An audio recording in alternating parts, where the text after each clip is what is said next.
সবাইকে স্বাগত জানাচ্ছি Zulfiqar still presents debate tonight. আমি সোনিয়া হক আপনাদের সাথে আছি। একদম ব্যতিক্রম একটা শিরোনাম নিয়ে আজকে আলোচনা করব। আজকের আলোচনার বিষয় রেখেছি ঈদ বিনোদন, এবং এখানে বিনোদন জগতের অনেক মানুষ আমাদের সাথে আজকে যুক্ত হয়েছেন। গুণী ব্যক্তিরা আমার সাথে যুক্ত হয়েছেন। আজকে ঈদ বিনোদন নিয়ে কথা বলতে আমাদের সাথে যুক্ত হয়েছেন রাশিদ পলাশ, পরিচালক। তিনি যুক্ত হয়েছেন আমার সাথে।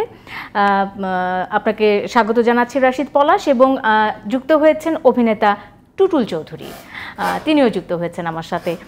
দুজনকেই স্বাগত জানাতে চাই। এবং যেমনটা বলছিলাম, আজকে আলোচনার বিষয় রেখেছি ঈদ বিনোদন। বিনোদন নিয়ে কথা বলতে চাই। যেহেতু ঈদের বিনোদন, ডিবেট আজকে খুব বেশি হবে বলে মনে হচ্ছে না।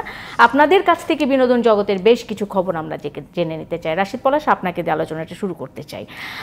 এবারের ঈদে আসলে বিনোদনের যদি বলি, রাশিদ পলাশের ভূমিকাটা কোথায়? রাশিদ পলাশ আমাদেরকে কিভাবে বিনোদিত করতে যাচ্ছে? এবার ঈদে আমাদের একটি ছবি মুক্তি পাচ্ছে। ছবির নাম ময়ূরাক্ষী। ঈদ উৎসব এর একটা বড় অংশ চলচ্চিত্র। তো আমরা এই অংশে অংশগ্রহণ করছি। আমাদের অবদান ময়ূরাক্ষী নামক একটি চলচ্চিত্র। এইখানে আমরা প্রথমবার দেশের একটা বিমান ছিনতাইয়ের গল্প বলছি। তাছাড়া এটা একটা আলাদা সাবজেক্ট। আমরা একটা রোমান্টিক ছবি দিচ্ছি, একটা থ্রিলার ধর্মী কাজ করার চেষ্টা করছি, রোমান্টিক থ্রিলার। এটুকুই আমাদের অংশগ্রহণ। মানে এরকম ধরনের সিনেমা কি আপনি বেশ কিছু চলচ্চিত্র করেছেন আমরা জানি। মানে এই চলচ্চিত্রগুলো, এই সিনেমাগুলো একটু গতানুগতিক যে ধারা আছে তার থেকে বাইরে গিয়ে হয়, আমরা যতদূর জানি। এর আগে আমরা পদ্মাপুরাণ দেখেছি, বেশ সাড়া ফেলেছিল সে সময় পদ্মাপুরাণ, এবং আমরা অনেকের মুখেই শুনেছি পদ্মাপুরাণের সুখ্যাতি। ঠিক সেই ধারাবাহিকতায় যদি বলি যে ময়ূরাক্ষী একদম অন্যরকম একটা সিনেমা হতে যাচ্ছে, চ্যালেঞ্জটা কোথায় ছিল? মানে আপনার জন্য তো নিশ্চয়ই এক ধরনের চ্যালেঞ্জ ছিল। অবশ্যই আমার জন্য চ্যালেঞ্জ তো ছিলই। আমি যে ধারায় ছবি বানাতে চাই বা বানাতে স্বাচ্ছন্দ্য বোধ করি, লিটারেচার, হিস্ট্রি, এর বাইরে গিয়ে একটা প্রেমের ছবি বানানোর চেষ্টা করেছি। আমার কাছে মনে হচ্ছে আমি প্রেম ব্যাপারটা ঠিক প্রপারলি হ্যান্ডেল করতে পারি না, বা এটা ঠিক বুঝি না।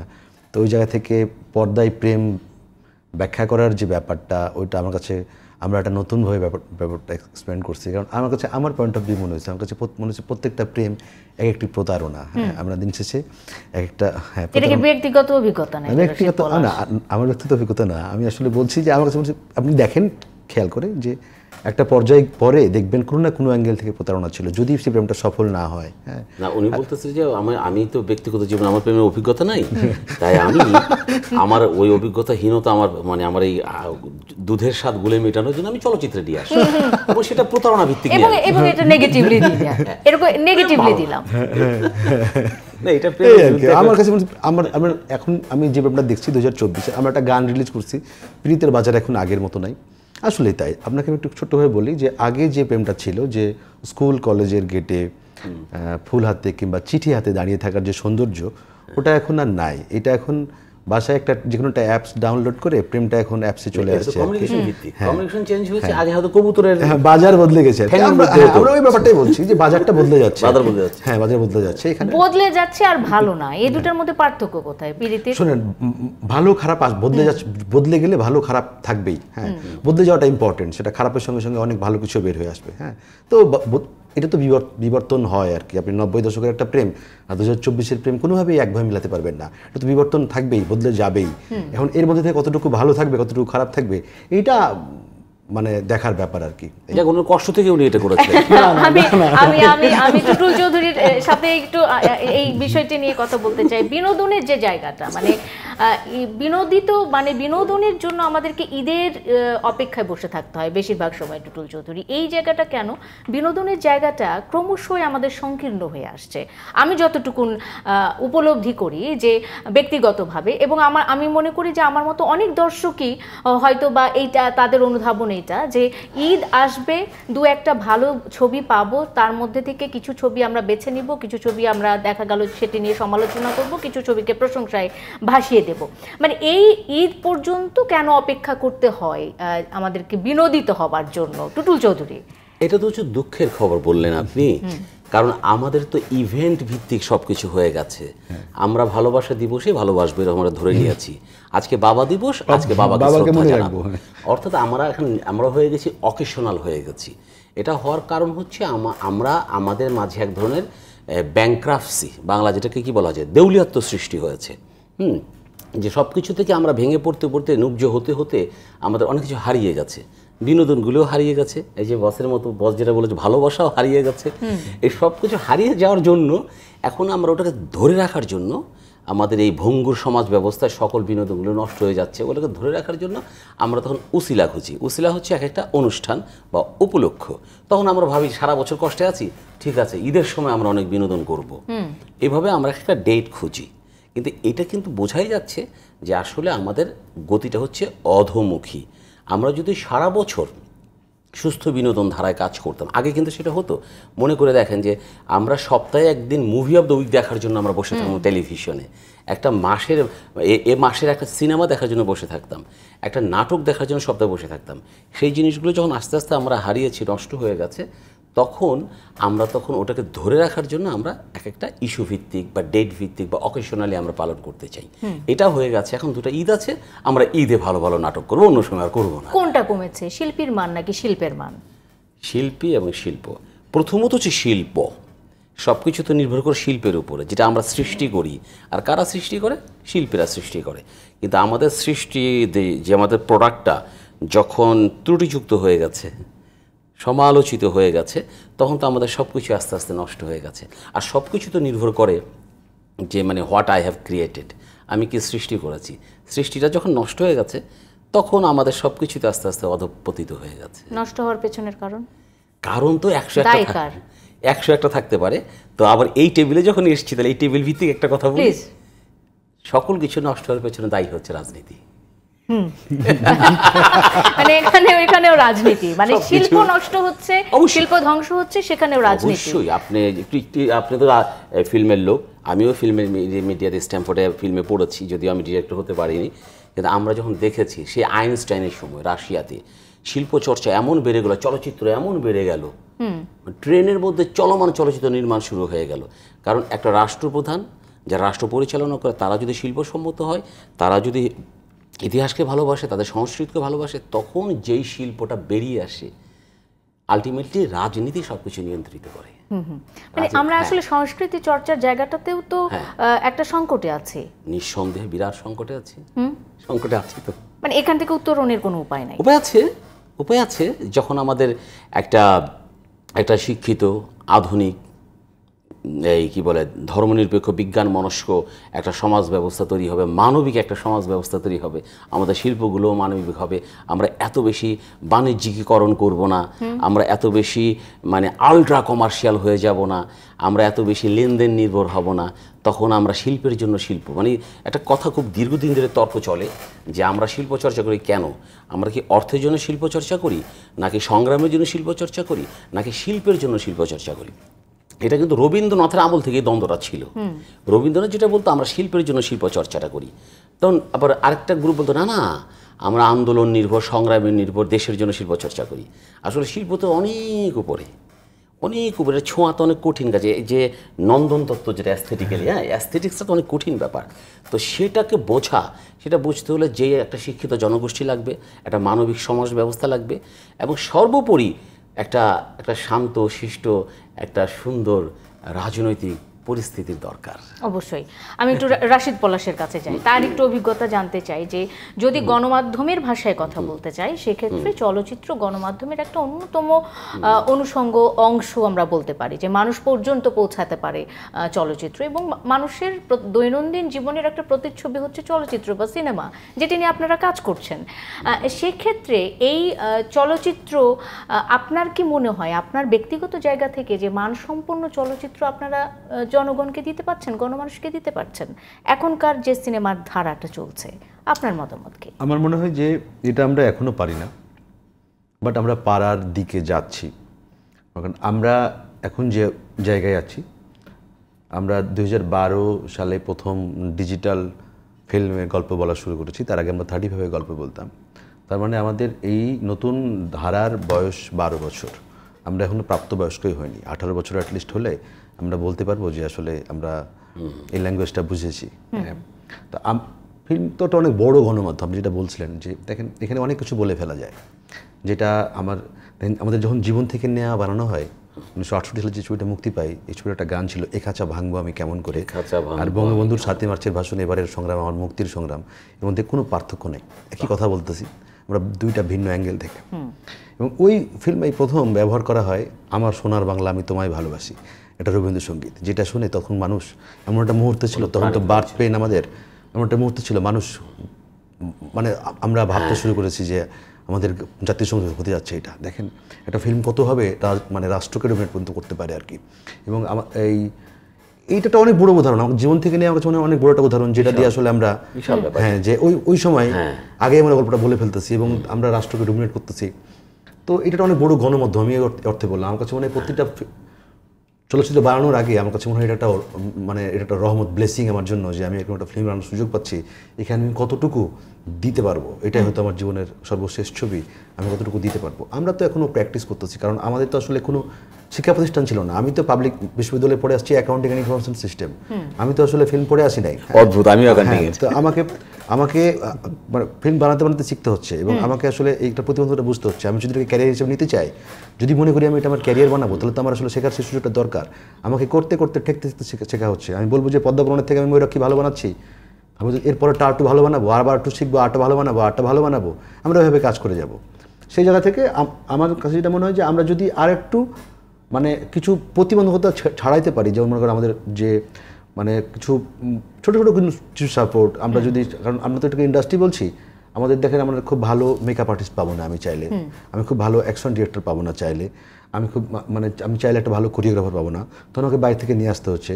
আমরা যদি এটা আমি যখন গল্পটা বানাই, আমাকে আগে চিন্তা করতে হচ্ছে যে আমাকে ভালো মেকআপ আর্টিস্ট আমি পাবো না, ওটা ছাড় দিতে হলো, ভালো কোরিওগ্রাফি আমি পাবো না, ডান্স ছাড় দিতে হলো, অ্যাকশন ছাড় দিতে হবে, আপোষ করতে তখন আমি কি বানাবো, আমি গিয়ে আবার বানাবো একটা গ্রামের গল্প যেখানে সব কিছু নাই, হ্যাঁ বানাবো, কারণ আমার তো আসলে ওই রসদটা দরকার। আমি যদি ইন্ডাস্ট্রি বলতেছি এবং এই ডেভেলপটা আস্তে আস্তে হচ্ছে, আমি তখন আমার তত বাজেটও না, আমি যদি অনেক বেশি বাজেট পাই, তখন আমাকে এই কাজটা প্রপারলি করতে হলে যাতে ইন্ডিয়া ওখান থেকে এই মেকআপ, এই কোরিওগ্রাফার, এই ফাইট ডিরেক্টর এদেরকে নিয়ে এসে, এটা অনেক বেশি বাজেট হয়ে যাচ্ছে। আমার যে ছোটো মার্কেট, এখানে ওটা কভার করতে পারতেছি না। যদি আমার দেশ, যেহেতু আমরা এটা নতুনভাবে তৈরি করতেছি, 12 বছর বয়স আমার ডিজিটাল সিনেমার, তো এটা যদি আস্তে আস্তে বাড়তে থাকে, তখন আসলে আমার এই জায়গাগুলো গ্রো আপ করবে, তখন আসলে আমি প্রপার ছবিটা বানাতে পারবো, যে আমার কোনো কিছুর জন্য চিন্তা করতে হবে না যে আমি অ্যাকশনটা কীভাবে বানাবো, বা আমি ফাইটটা কীভাবে করে করবো, বা আমি নাচটা কীভাবে করে করবো, তখন আমি প্রপার সাপোর্টটা পাবো। তো ওই জায়গা থেকে সম্ভাবনা দেখতেছি আমি অনেক বেশি আছে। এবং এখন সিনেপ্লেক্স যেহেতু বাড়ছে, তার মানে আমরা যারা সিনেপ্লেক্সের জন্য ছবি বানাই, তো আমাদের জন্য একটা আস্থার জায়গা তৈরি হচ্ছে যে আমরা আগামীতে আরো বড় বাজেটের ছবি করতে পারবো, বড় একটা মার্কেট তৈরি করতেছি, এটাই স্বপ্ন দেখার জায়গা। না, আমি আরেকটু যদি যোগ করতে চাই রাশিদ পলাশ, সেটা হলো যে এবারের ঈদে অনেকগুলো বিগ বাজেটের বেশ কয়েকটা সিনেমা আসছে, এর মধ্যে তুফান এর মধ্যেই বেশ সাড়া ফেলে দিয়েছে শাকিব খানের। ময়ূরক্ষীতে আমরা আসলে কি আলাদা দেখতে পাবো? শোনেন, তুফানের যে বাজেট আর আমার যে বাজেট, এটা 10 ভাগের 1 ভাগ। হ্যাঁ, তো এটা হলো যে মানে ওই বাজেটের ওই জায়গাটাতেই আমি আসলে জানতে চাই। হ্যাঁ, আমার যে বাজেট এটা 10 ভাগের 1 ভাগ। ওই যে আমি বললাম, আমাকে যদি প্রপার জিনিসটা পাইতে হয়, তাহলে আমাকে প্রপার জায়গা থেকে প্রপার কাজটা করতে হবে। এটা তো অনেক এক্সপেন্সিভ। হ্যাঁ, কিন্তু যেহেতু ওই জনরাটা আলাদা, হ্যাঁ, মনে করেন কারো পাস্তা ভালো লাগে, কারো নুডলস ভালো লাগে, কারো ভূতের ছবি ভালো লাগে, কারো প্রেমের ছবি ভালো লাগে। তো যেহেতু ঈদ একটা উৎসব, এখানে অনেকগুলো কন্টেন্ট দেওয়ার সুযোগ আছে। ওই জায়গা থেকে আমি কনফিডেন্ট যে আমাদের যে গল্প, সেটা একটা অন্য জায়গার গল্প। শাকিব ভাইয়ের যে গল্পটা তুফান যে রাখি বানিয়েছে, এটার যে গল্প, এটা একটা দারুণ অ্যাকশনধর্মী গল্প। হ্যাঁ, আমার গল্পটা একটা প্রেমের গল্প। হ্যাঁ, আপনি দেখেন ঈদ উৎসব মানে কি, আগে আমরা কি দেখতাম 90-এর দশকে, যে একটা মতিন রহমানের ছবি রিলিজ হবে, মানে শাবনুর রিয়াজ কাজ করে একটা প্রেমের ছবি দেখবো, একটা কাজী হায়াত ভাইয়ের ছবি রিলিজ হবে, মান্না ভাই থাকবে, রাজনীতিক অনেক হ্যাঁ, রুবেল ভাইয়ের ছবি হয়, মানে একটা অ্যাকশন ছবি হবে। হ্যাঁ, তো এই যে অনেকগুলো জনরা থাকতো, কারণ আমরা ঈদ উৎসবে তো সবচেয়ে বেশি ছবিটা রিলিজ হয়, আর কুরবানি ঈদ হলো সবচেয়ে বড় উৎসব, যেটা মুসলমানরা বাঙালিরা পালন করি, সেখানে কয়েকদিন ব্যাপী উৎসব হয়। এখানে সিনেমা একটা মানে একটা অনুষঙ্গ হয়ে গেছে। হ্যাঁ, একটা দারুণ অনুষঙ্গ। ওই জায়গা থেকে কয়েকটা ছবি মানুষ দেখবে, ওই জায়গা থেকে দ্যাটস ওয়াই আমরা এই উৎসবগুলোতে অংশগ্রহণ করেছি, মানে এমনই আর কি। মানে উৎসবে অংশগ্রহণ করার অংশ হিসেবে ময়ূরাক্ষী এবার আসছে, কিন্তু প্রায় 200টি হলের মধ্যে 2টি হল পেল ময়ূরাক্ষী। এটি কি এক ধরনের চ্যালেঞ্জ মনে হচ্ছে না? না না না, এটা আমার কাছে কোনোভাবে চ্যালেঞ্জ মনে হচ্ছে না। এই জন্য বলছি যে হল, আমাদের যে হলগুলো বিজনেস করতেছে ওর তো ব্যবসাটা করতে হবে, ও তো আসলে ওই বেটার মালটাই চায়, মানে ওই যেটা সে ব্যবসা আমার যে টিজি, আমার টিজিটা তো শুধুমাত্র সিনেপ্লেক্স কেন্দ্রিক টিজি, এবং অনেক টিজি নয় আমার। আসলে আমি কোনোভাবেই 200 ছবি হলের জন্য ছবিটা বানাচ্ছি না, আমি বানাচ্ছি কিছু পিপুলের জন্য, আরবান পিপুল, যেখানে আমরা কানেক্ট করতে পারবো। এটা একটা যাত্রা শুরু হয়, এরপর এটা আস্তে আস্তে রান করে। ওখানে পদ্মাপুরাণ যখন রিলিজ হয়েছিল তখন এটা হয়তো প্রথমে 8টা হলে রিলিজ হয়েছিল, তারপরে এটা প্রায় 24টা হল পর্যন্ত আমরা রিলিজ করছি। তো এইটা হলো মানে আমি কখনোই এটা মানে এমন প্রেক্ষাপটটা ভাবতে চাই না যে অনেকগুলো হল একসময় রিলিজ করলাম, তারপরে আমার ছবিটা আস্তে আস্তে আমি মনে করি যে একটা ছবি আস্তে আস্তে দিয়ে এটার যে বিষক্রিয়া তৈরি হবে বা প্রতিক্রিয়া তৈরি হবে, এটা আস্তে আস্তে গ্রো আপ করবে। অবশ্যই। টুটুল ভাই, একটু যদি জানতে চাই যে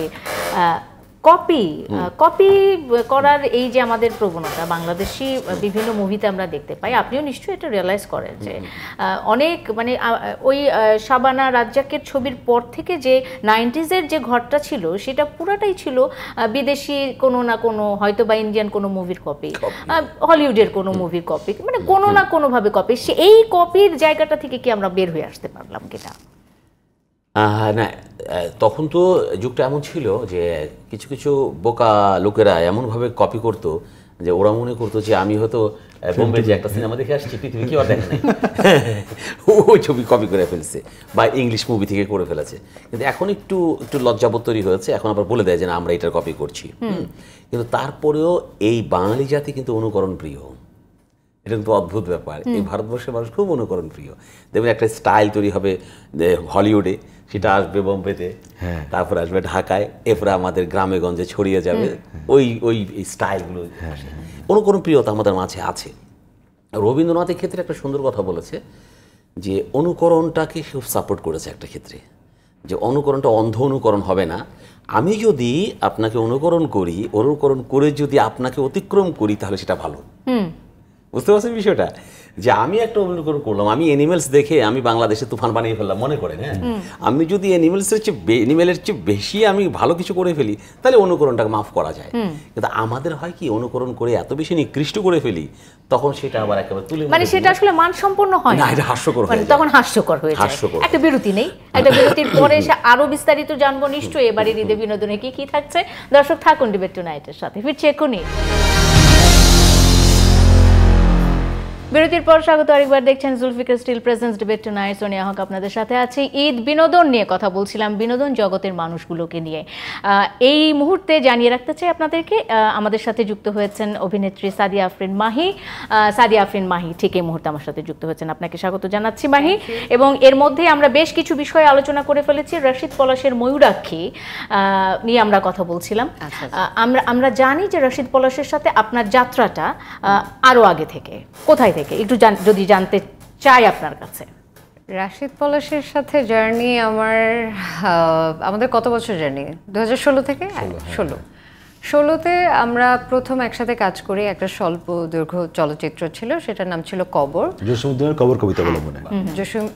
জসিমউদ্দিনের কবর কবিতা অবলম্বনে। ওখানে আমি একটা ক্যারেক্টার করি। তো ওখান থেকে আসলে আমাদের একসাথে কাজ করার জার্নি শুরু। তারপর 2018-তে ও আমাকে পদ্মাপুরাণের জন্য প্রথম অ্যাপ্রোচ করে আর কি, যে আমরা করতেই পারি। পদ্মাপুরাণ ছিল প্রথম সিনেমা? প্রথম সিনেমা। হ্যাঁ, তো সেক্ষেত্রে অভিজ্ঞতাটা কেমন ছিল? অভিজ্ঞতা অবশ্যই। উনি পরিচালক হিসেবে কেমন আসলে? বকাটকা দেন? আমি এতটুকু বলতে পারি, ও কাজের প্রতি ডেডিকেটেড, মানে কাজের জন্য যতটুকু না করলেই না সেটা ও করবে, বাকিটা যাই না আসলে, এতটুকু বলতে পারি ওর সম্পর্কে। তো সেক্ষেত্রে আপনার অভিজ্ঞতাটা কেমন ছিল প্রথম সিনেমাতে?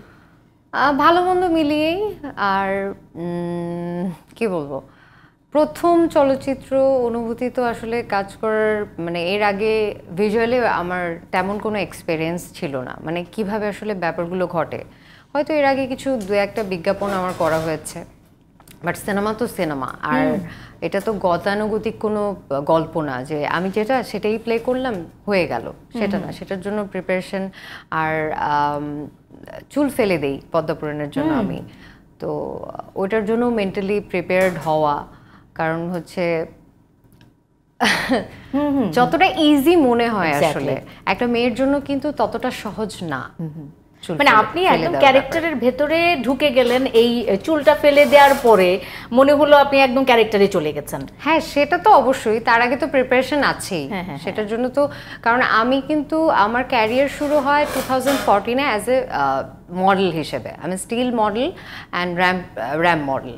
সো সিনেমা যখন আসলে করার চিন্তা করি, এটা আমি আসলে কবর যখন করি তখনই আমার কিছুটা আমি রিয়েলাইজ করতে পারি, কারণ হচ্ছে স্টিলে আমরা যারা করি তারা কিন্তু স্বাভাবিকভাবেই স্টিলে কাজ করতে করতে একটু স্টিভ হয়ে যায়।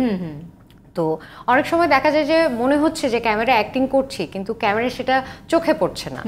তো প্রথম আমি যেটা মানে এটা যখন আমি প্রথমবার ফিল করি আসলে আমার মনে হচ্ছে আমি অ্যাক্টিং করছি, কিন্তু সেটা ক্যামেরায় আসলে বোঝা যাচ্ছে না। তো আমাকে কি করতে হবে? স্বাভাবিকভাবেই এই কম্প্রোমাইজটা আমার করতে হবে সিনেমার জন্য।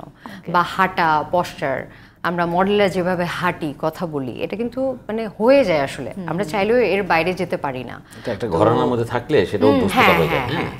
আমরা অভ্যস্ততা ওখানেই তৈরি হয়ে গেছে, চলে আসে কিন্তু স্বাভাবিক। এবং যারা আবৃত্তি শিল্পী, যারা আবৃত্তি থেকে অভিনয়ে আসে তাদের অনেক সমস্যা হয়, অনেক স্ট্রাগল থাকে, নরমাল কথা বলতে পারে না, কেমন আছো, ভালো আছো, একটা থাকে। হ্যাঁ, তো আমার সেইটা তো মানে এই একটা অবস্টাকেল তো ছিলই, যে ওখান থেকে বের হয়ে গোলাপি করতে হবে আমাকে।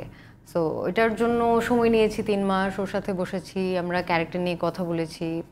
এটার জন্য আসলে অনেক প্রিপারেশন ছিল। আর শুটের তো অভিজ্ঞতার শেষ নেই, অনেক মানে এক্সপেরিয়েন্স। ওকে, শুনবো আমরা মাহি, আরেকটু সময় নিয়ে আমরা শুনবো। আমি একটু চলে যেতে চাই রাশিদ পলাশ আপনার কাছে আবারও। ময়ূরাক্ষীর কাজ অনেক আগে শুরু হয়েছিল, আমরা বিভিন্নভাবে সোশ্যাল মিডিয়াতে দেখেছি বা এই ইনফরমেশনগুলো পেয়েছি। এত দেরি লাগলো কেন, মানে এত সময় নিলেন কেন? অনেক আগে না, 2022-এ শুরু হয়েছিল, 24-এ মুক্তি পেল। 2 বছর একটা সিনেমার জন্য আসলে অনেক বেশি সময় না প্রথম।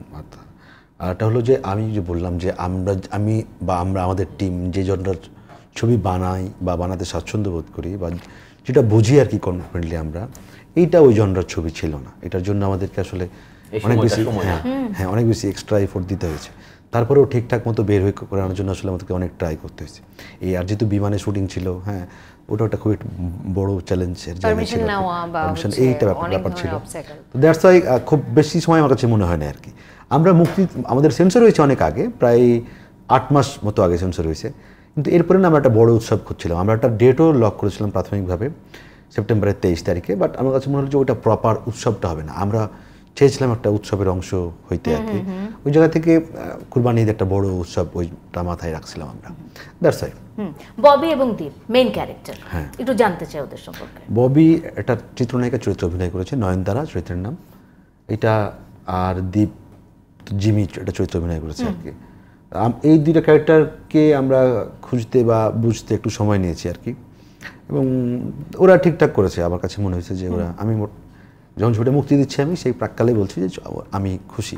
আর মাহি তো দারুণ করে, ও তো আমার মানে ওর সাথে আমার ভালো একটা বন্ডিং আছে, আমাদের পরপর 2টা ছবি হয়েছে, ভবিষ্যতে আরো হতে পারে। এই ওকে, ফাইন। টুরুল ভাই, আসি আপনার কাছে। অনেকগুলো মানে বেশ কিছু আসলে একাডেমিক প্রশ্ন আপনার কাছে কেন যেন করতে ইচ্ছা করছে আমার। মানে শিক্ষক মনে হয় না? হ্যাঁ, শিল্পীদের ঠিক এই মুহূর্তে যে শিল্পীদের সম্মানী কিংবা তাদের যে সম্মান, কিংবা শেষ বয়সে গিয়ে আমাদের বাংলাদেশের শিল্পীদের যে দুরবস্থা আমরা দেখি, এটার জন্য আসলে কারা মানে দায়ী বলে আপনার কাছে মনে হয়?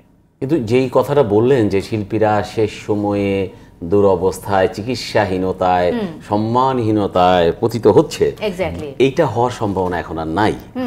কারণ আগের শিল্পীরা আসলেই দরিদ্র ছিল, আগে টার্নওভারটা কম ছিল, মানুষের ব্যাংক ব্যালেন্সটা বুঝতো না, এবং টাকা পয়সা কীভাবে সঞ্চয় করতে হয়, টাকা পয়সা কীভাবে অন্যের টাকা নিজের পকেটে নিয়ে আসতে হয়, এই নানান ছলাকলা আগের শিল্পীরা জানতো না। এখন কিন্তু ছলাকলা আমরা জেনে ফেলেছি, কিভাবে ব্যাংক করতে হয়, কিভাবে এক নাটক 3 জায়গায় বিক্রি করা যায়, কিভাবে আমি কি এক নাটকের টাকা নেব নাকি পর্বের টাকা নেব, নাকি যে কোনো পর্বে আমাকে দেখা গেলে আমাকে টাকা দিতে হবে, এরকম নানান ছলাকলা এখন শিল্পীরা জেনে গেছে। এখন শিল্পীরা কিন্তু আর দরিদ্র নেই। আগের শিল্পীরা ছিল, আগে ব্যাপারটা কি ছিল, আগে যারা অভিনয় করতো, গান করতো, নাচ করতো, তাদের ছিল প্যাশন, এবং প্যাশনটা থেকে কখন যে তাদের পেশা হয়ে যেত তারা জানতো না। কিন্তু এখনকার মানুষরাও খুব হিসেবি হয়ে গেছে, ভবিষ্যৎ নিয়ে অনেক বেশি পরিকল্পিত। তারা কিন্তু এখন জানে যে আমাদের পূর্বপুরুষরা কিন্তু না খেয়ে থাকতো এক সময়, এখন আমার কিভাবে আমি অর্থশালী হব, সেই ব্যাপারগুলো কিন্তু এস্টাবলিশড হয়ে গেছে। আগে যেমন ছিল ডিরেক্টর, সে কিছু পরম পূজ্য একটা জায়গা ছিল, এখন কিন্তু ডিরেক্টর অনেক পেছনে বসে, এখন আর্টিস্টরা, শিল্পীরা হয়ে গেছে অনেক সামনের জায়গা, তারা কিন্তু ডিরেক্ট করছে যে ওই মেকআপম্যান নিতে হবে, ওই লাইটম্যান নিতে হবে, ওই ক্যামেরাম্যান ছাড়া কিন্তু আমি কাজ করব না। এখন টোটালি, এবং আপনি বলতে পারেন যে তাহলে এটা কি ভালো পথ কিনা, ভালো মন্দটা কিন্তু অন্য ব্যাপার, কিন্তু যে ট্রেন্ডটা তৈরি হয়ে গেছে, আর্টিস্টরা দরিদ্র হওয়ার এখন আর সুযোগ নেই। কারণ আগে একজন ফিল্ম অ্যাক্টররা যে পরিমাণে টাকা পেত, এখন আমাদের নাটকের মিডিয়ায় এমন আর্টিস্টরা আছে ওই ফিল্ম অ্যাক্টরের চেয়ে 2 দিনে অভিনয় করে তার চেয়ে বেশি টাকা নিচ্ছে, ওই লেভেল একটা জায়গায় চলে গেছে।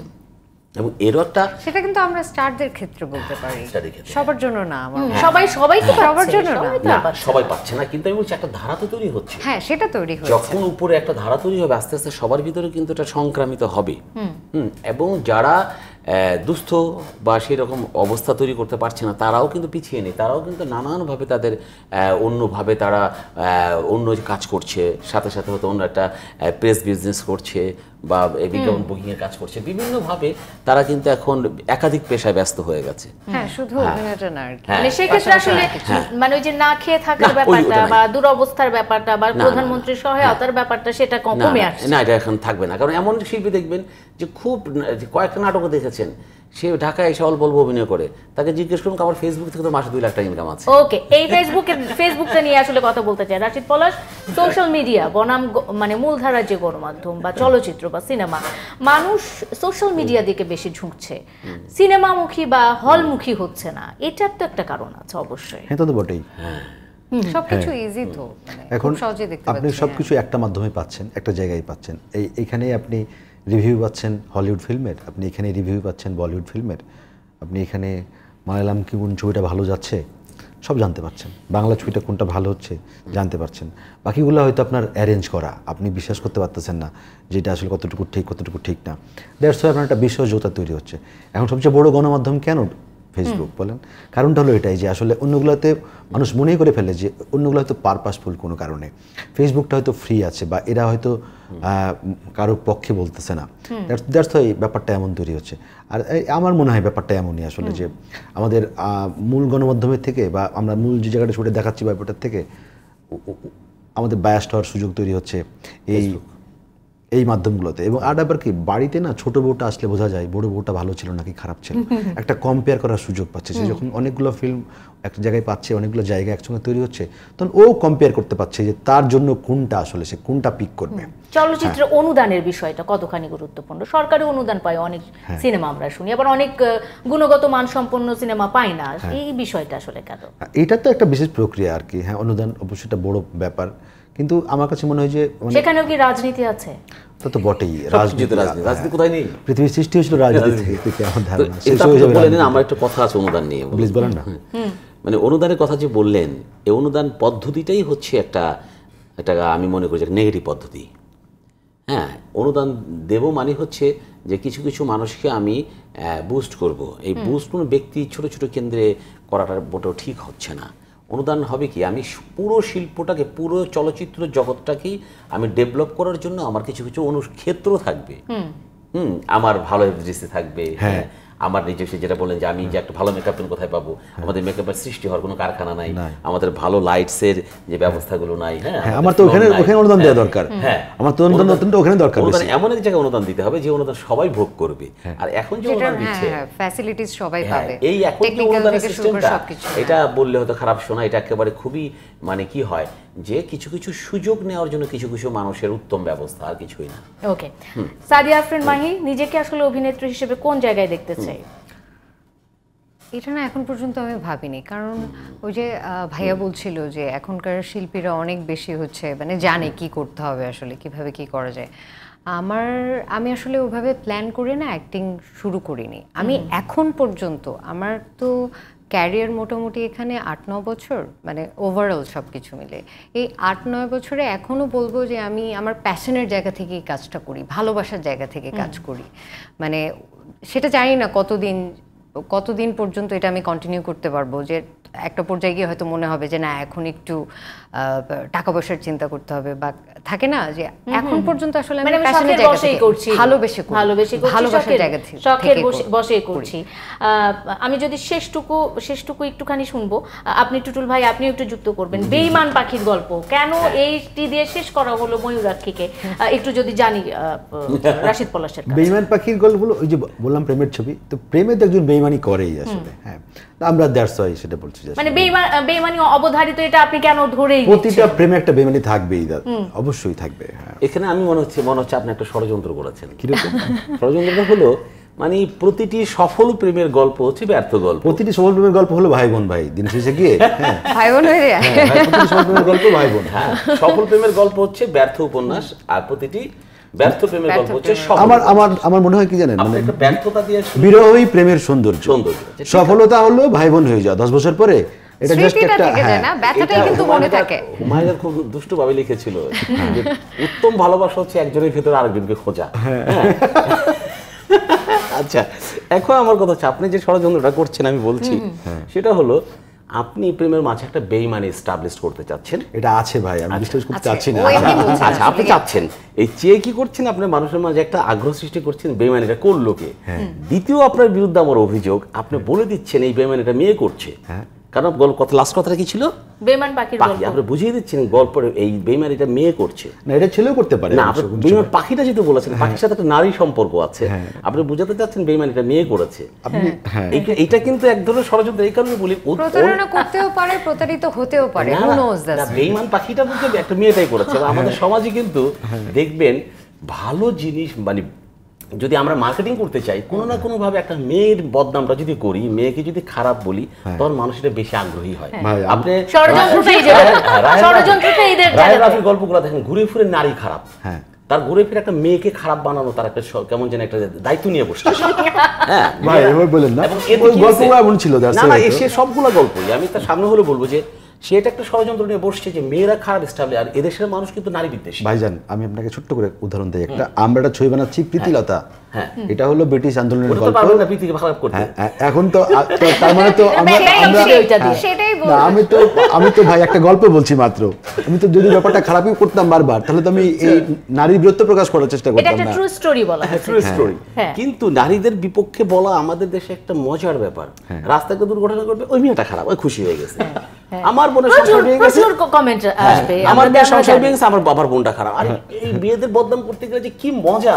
এবং আপনি কি সেই রায়হান রাফির কালচার কি শুরু করতে চান? না না না ভাই, আমার গল্পের পার্ট, দ্যাটস আমি এটা বলছি। আমাদের এর পরের ছবি প্রীতিলতা, তো এইখানে আমরা একটা নারীর বীরত্ব বলেছি। হ্যাঁ, ব্রিটিশ আন্দোলনের একটা নেতৃত্ব সবাই জানি, অবশ্যই নারী এটা এইগুলো কাজ করলে তো আমরা সবাই সাপোর্ট করি। আমরা আরো ছবি বানাচ্ছি তৈরি, ওখানে আমরা নারীর একটা দারুণ জিনিস দেখাবো। কেন্দ্রীয় চরিত্রটা রাশিদ পলাশের বেশিরভাগ সময় নারী থাকে। এটা আমার কাছে মনে হয় কি জানেন, নারী হলো বড় রহস্য, যে রহস্যের কারণে পৃথিবীর সৃষ্টি। হ্যাঁ, মানে এইটা একটা আছে। এবং আমার কাছে মনে হচ্ছে যে আমি প্রতিবার যদি কোনো না কোনো রহস্য তুলে আনার চেষ্টা করি, এটা ভান্ডার, আমি কয়েকটা ট্রাই করছি অনলি। ওকে, ভেরি নাইস, ভেরি নাইস। সময় খুবই কম, অনেক কিছু জানার ছিল। আর ঈদের ঠিক আগের দিন, মানে আজকে তো চাঁদ রাত, সেখানে আসলে বেশ কিছু সিরিয়াস আলাপ আলোচনা আমাদের জমতোও না। এই জন্য আপনাদের তিনজনকে পেয়ে, যদি একটু দেরিতে পেয়েছি, মানে মানে আপনি কি গরুর হাটে ছিলেন? ও মাই গড, গরু কিনা আছে, ছাগল কিনা বাকি আছে, আবার থ্যাংক ইউ ভেরি মাচ। অসংখ্য ধন্যবাদ তিনজনকে জানাতে চাই। আজকের মতো সময় একেবারে শেষ হয়ে গেছে। নিশ্চয়ই আরো বিস্তারিত অন্য কোনো পর্বে আমরা জানবো। রাশিদ পলাশ, টুটুল চৌধুরী, সাদিয়া আফরিন মাহি, তিনজনকে ধন্যবাদ জানিয়ে শেষ করতে চাই আজকের মতো Zulfiqar Steel presents debate tonight. সবাইকে সাথে থাকার জন্য ধন্যবাদ। শুভরাত্রি।